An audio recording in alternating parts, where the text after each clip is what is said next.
Hello, everyone, and welcome back to The View from Row Z. It's JCL here, and unfortunately, without Adam this week, as he's had some urgent work business to take care of. So, you've just got me here, and I'm going to be previewing the weekend ahead, looking at the 4th and the 5th of March in the Premier League. So, let's have a look at the fixtures. The early kickoff on Saturday is a big match. It's Manchester City hosting Newcastle. So first of all, in the title race and the top four, this is a key match. Manchester City will be looking to win that home match, putting pressure on the leaders, Arsenal, because they'll move to within 2 points. And touchwood, you'd be thinking Arsenal beat Bournemouth later in the day, so it's a tricky central game for Manchester City, and one they'd be expecting to take 4 points from. Now, the interesting about Newcastle, who have now dropped to fifth, they have games in hand, is how do they bounce back from the cup final?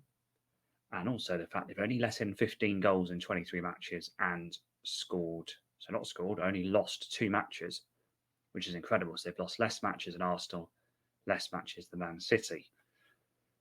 In fact, interestingly, Brentford also already lost 4 matches. So some interesting stats going around there. Now, Newcastle's problem, of course, is scoring, and although they've only lost 2, they've won 10 but drawn 11. Manchester City have already dropped points in 8 matches. You'd think they might be able to drop points in no more than 2 more games if they want to win the title, because dropping points in 10 matches feels like it's quite a lot. And this is one of those potential, I don't want to call it a banana skin, but it's certainly one of those tricky matches.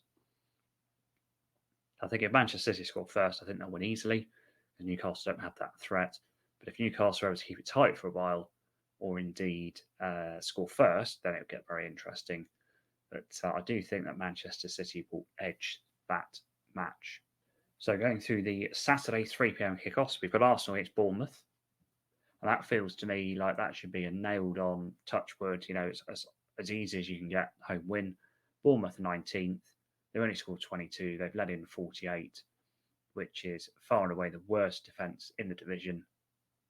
They're not in amazing form, although having said that, in the Premier League, they have only lost 2 of their last 5 matches. So it's not like they're in terrible form. But you'd think first at home to 19th, if Arsenal can win the title, they need to be winning that game and winning it fairly comfortably. So Aston Villa versus Crystal Palace. Now, with Aston Villa and Crystal Palace, they're sort of 2 teams that aren't necessarily in the relegation fight, particularly Villa, though they could get dragged in if they went 5 or 6 losses in a row. Palace have drawn 4 of the last 5 matches, so they're hard to break down, but they can't score 21 goals in 24 games. But they've got the best defence of all teams in the bottom 10, bar West Ham, in terms of goals conceded. So they're solid enough that they shouldn't go down. Villa, it's hard to predict what you'll get. They can be brilliant one week and bad another week. They've got an excellent coach in Unai Emery. And yeah, it's early days, so they're not going to have that consistency. I am going to put this one down as a draw. Could be a 1-1 or a 0-0.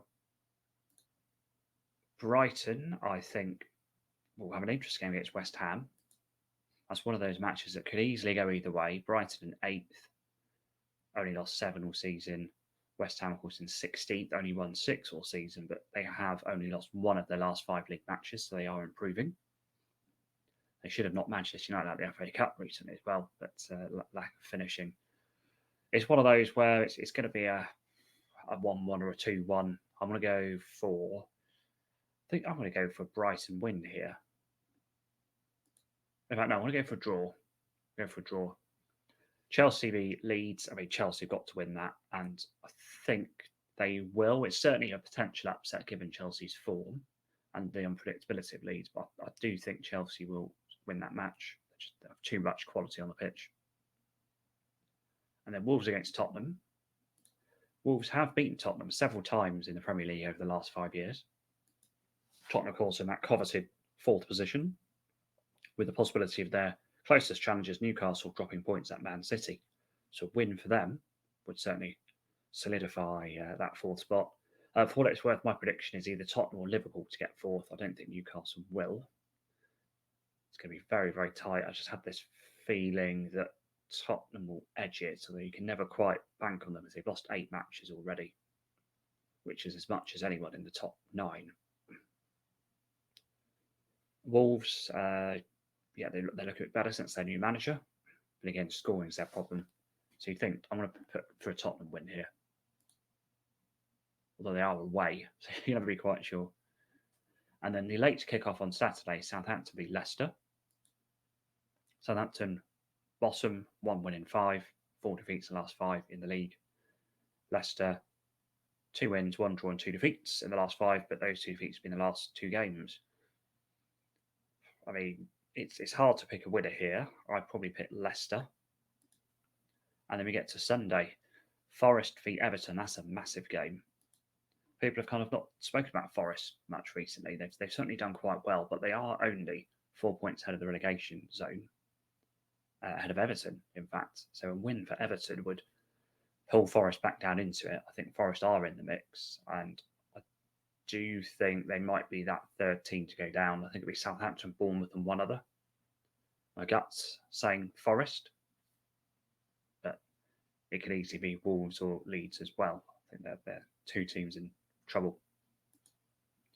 So Forest v Everton. Everton away, not reliable goal scorer. This feels like one of those 1-0 sort of games. 1-1, 1-0.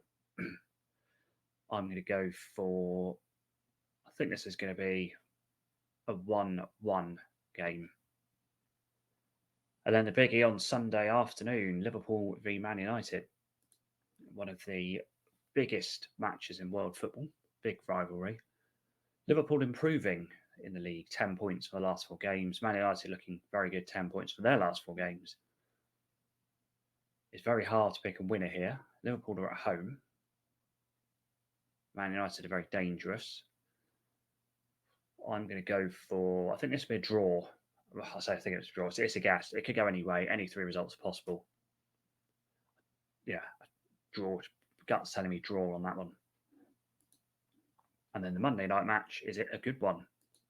Brentford v Fulham, 2 teams probably higher in the table than people were thinking. Fulham on 39 points, essentially safe from relegation. Incredible. They're 18 points clear the relegation zone with 13 games left.